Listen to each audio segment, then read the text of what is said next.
Hey guys, welcome to government jobs Gyan YouTube channel.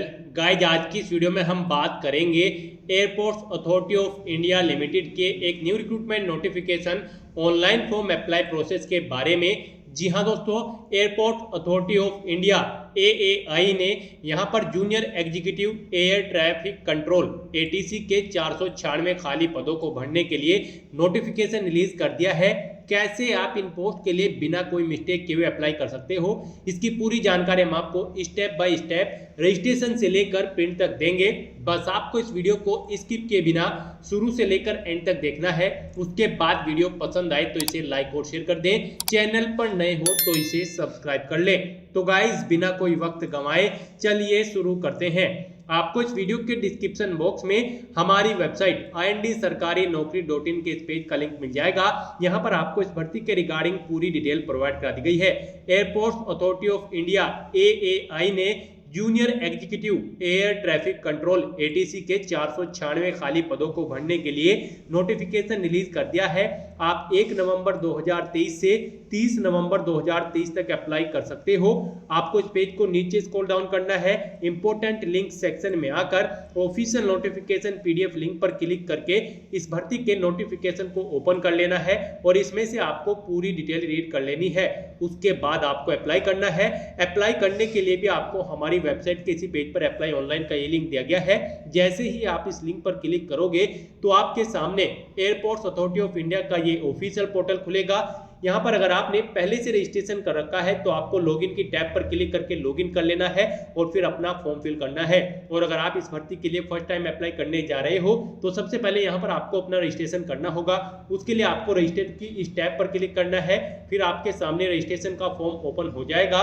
यहाँ पर आकर सबसे पहले आपको पोस्ट का नाम सेलेक्ट कर लेना है, junior executive air traffic control. उसके बाद पोस्ट कोड आपकी पोस्ट के अकॉर्डिंग ऑटोमेटिकली फिल हो जाएगा। नेक्स्ट यहाँ पर आपको अपना नाम एंटर करना है। फिर आपको यहाँ पर अपना मोबाइल नंबर एंटर करना है। वही मोबाइल नंबर एक बार फिर से एंटर करना है कंफर्मेशन के लिए। फिर अगर आपके पास कोई और अल्टरनेट मोबाइल नंबर है तो वो यहाँ पर एंटर कर दें, नहीं है तो इस कॉलम को खाली छोड़ दें। उसके बाद आपको अपना ईमेल एड्रेस यहाँ पर एंटर करना है। वही ईमेल एड्रेस एक बार फिर से एंटर करना है कंफर्मेशन के लिए। फिर आपको जनरेट ओटीपी ऑप्शन पर क्लिक करना है। उसके बाद आपके रजिस्टर्ड मोबाइल नंबर और ईमेल आईडी पर ओटीपी आएंगे। यहाँ पर आपको वो ओटीपी एंटर करके अपना मोबाइल नंबर और ईमेल आईडी को वेरीफाई कर लेना है। उसके बाद आपको डिक्लेरेशन सेक्शन में आना है, आई एग्री इस चेकबॉक्स को ओके करना है। ये कैप्चा कोड आपको यहाँ पर फिल करना है और उसके बाद रीवेरीफाई ऑप्शन पर क्लिक कर देना है। उसके बाद आपको आपके रजिस्ट्रेशन की सभी डिटेल्स यहाँ पर शो कर दी जाएगी। आपको इनके सामने इन सभी चेकबॉक्सेस को ओके करना है और सबमिट बटन पर क्लिक कर देना है। इस तरह से यहाँ पर आपका रजिस्ट्रेशन सक्सेसफुली कंप्लीट हो चुका है। आपको एक रजिस्ट्रेशन नंबर और रजिस्ट्रेशन लॉगिन आईडी प्रोवाइड करा दी गई है और साथ ही साथ आपको एक पासवर्ड भी प्रोवाइड कर दिया गया है। आपके रजिस्टर्ड मोबाइल नंबर और ईमेल आईडी पर आपको उन्हें केयरफुली नोट डाउन करके रख लेना है। तो यहाँ पर अब आपको क्लोज बटन पर क्लिक करना है और अब गो टू एप्लीकेशन इस ऑप्शन पर क्लिक कर देना है। नेक्स्ट यहाँ पर अब आपको अपना फॉर्म फिल करना है। यहाँ पर सबसे पहले आपको अपना जेंडर सिलेक्ट कर लेना है। उसके बाद आपको अपनी डेट ऑफ बर्थ इस कैलेंडर में से सिलेक्ट करनी है, अपनी नेशनैलिटी सिलेक्ट कर लेनी है। उसके बाद आपको अपनी कैटेगरी सिलेक्ट कर लेनी है। फिर यहाँ पर आपसे पूछा गया कि क्या आप पीडब्ल्यूडी कैंडिडेट है और आपकी पीडब्ल्यूडी की परसेंटेज 40% से अबव है। अगर है तो यस करें और फिर यहाँ पर आप अपनी डिसेबिलिटी का टाइप सिलेक्ट करें, उसकी परसेंटेज सिलेक्ट करें। नहीं है तो यहाँ पर आपको नो ऑप्शन सिलेक्ट कर लेना है। फिर आपसे पूछा गया है कि क्या आप ई एक सर्विसमैन है। अगर है तो यस करें और फिर उसकी डिटेल दें, नहीं है तो नो ऑप्शन सिलेक्ट करें। फिर यहाँ पर आपको अपनी पर्सनल डिटेल फिल करनी है। पर्सनल डिटेल में आपको सबसे पहले यहाँ पर अपने फादर का नाम एंटर कर देना है। उसके बाद यहाँ पर आपको अपनी मदर का नाम एंटर करना है। फिर यहाँ पर आपको अपना मैरिटल स्टेटस सिलेक्ट कर लेना है। उसके बाद यहाँ पर आपको टेस्ट सिटी की प्रेफरेंस सिलेक्ट कर लेनी है। यहाँ पर आपको अपनी 5 टेस्ट सिटी सिलेक्ट कर लेनी है। पहले आपको स्टेट सिलेक्ट करना है, उसके बाद आपको सिटी सिलेक्ट कर लेनी है। यहाँ पर आपको 5 चॉइसेस प्रोवाइड कराई गई है।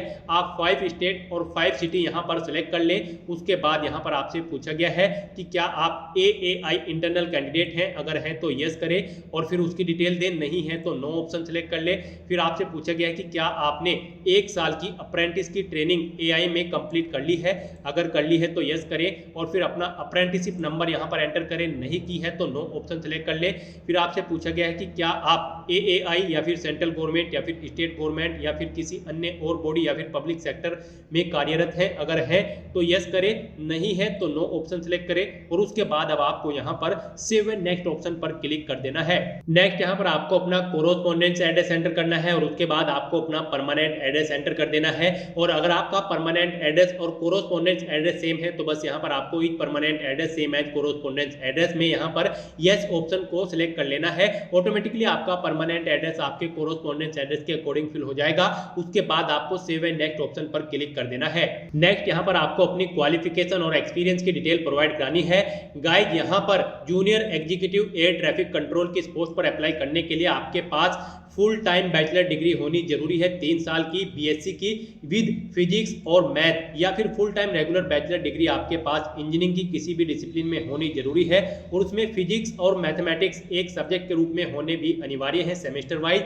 और आपका 10+2 में और 10th में आपकी इंग्लिश एक सब्जेक्ट के रूप में होना जरूरी है और इंग्लिश की स्पीकिंग और राइटिंग आपकी यहाँ पर गुड होनी जरूरी है। तो यहाँ पर अब आपको अपनी क्वालिफिकेशन की डिटेल प्रोवाइड करानी है। तो सबसे पहले यहाँ पर आपको अपनी 10वीं क्लास की डिटेल प्रोवाइड करानी है। यहाँ पर आपको सबसे पहले देना है बोर्ड का नाम, उसके बाद पासिंग ईयर आपको सिलेक्ट कर लेना है, किस साल में आपने अपनी 10वीं क्लास पास आउट की थी, स्कूल या इंस्टीट्यूट का नाम देना है जिससे आपने अपनी 10वीं क्लास पास आउट की है, सब्जेक्ट का कॉम्बिनेशन आपको यहाँ पर बताना है, उसकी आपने कॉमर्स, साइंस या फिर आर्ट, जिस भी सब्जेक्ट्स में आपने 10वीं क्लास पास आउट की है जिस स्ट्रीम में, वो यहाँ पर आप एंटर करें। उसके बाद यहाँ पर आपको बताना है आपके मार्क्स परसेंटेज में थे या फिर सीजीपीए में, परसेंटेज में अगर थे तो बताएं कि कितने मार्क्स आपने ऑब्टेन किए हैं, उसके बाद टोटल कितने मार्क्स थे जिसमें से आपने मार्क्स ऑब्टेन किए हैं, इनके अकॉर्डिंग यहाँ पर आपकी परसेंटेज कैलकुलेट होकर आ जाएगी।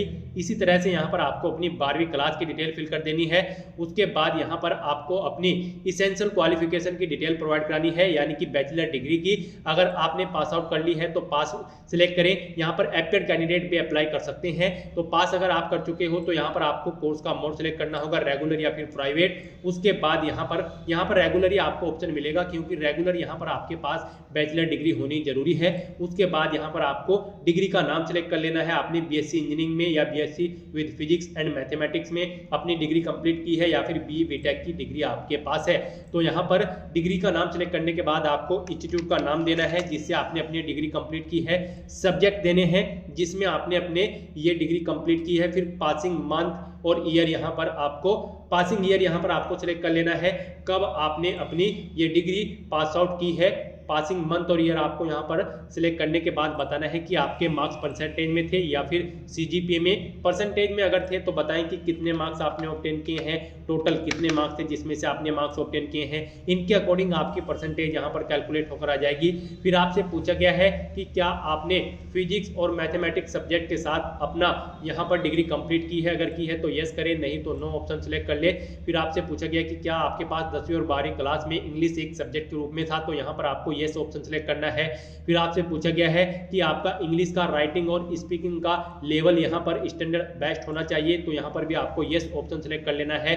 फिर अगर आपके पास कोई और हायर क्वालिफिकेशन है आपने कर रखी है तो उसकी डिटेल भी आप यहाँ पर सेम ऐसे ही प्रोवाइड करा दें। फिर आपसे पूछा गया कि क्या आपको एक्सपीरियंस है, वर्किंग एक्सपीरियंस, अगर है तो यस करें और फिर यहाँ पर ऐड न्यू रो इस ऑप्शन पर क्लिक करें। उसके बाद यहाँ पर आपको इस ऑप्शन पर क्लिक करना है। फिर आपको यहाँ पर अपने एक्सपीरियंस की डिटेल प्रोवाइड करनी है। सबसे पहले यहाँ पर आपको ऑर्गेनाइजेशन का नाम देना है जिसमें आप कार्यरत थे, ऑर्गेनाइजेशन का टाइप सिलेक्ट कर लेना है, पोस्ट का नाम देना है, स्टार्टिंग डेट देनी है यहाँ पर इस कैलेंडर में से कब से आपने अपनी सर्विस स्टार्ट की थी और कब से कब तक आपने की है, एंड डेट आपको यहाँ पर सिलेक्ट कर लेनी है, अपना पे स्केल आपको एंटर करना है। इनके अकॉर्डिंग यहाँ पर आपका टोटल वर्क एक्सपीरियंस कैलकुलेट होकर आ जाएगा।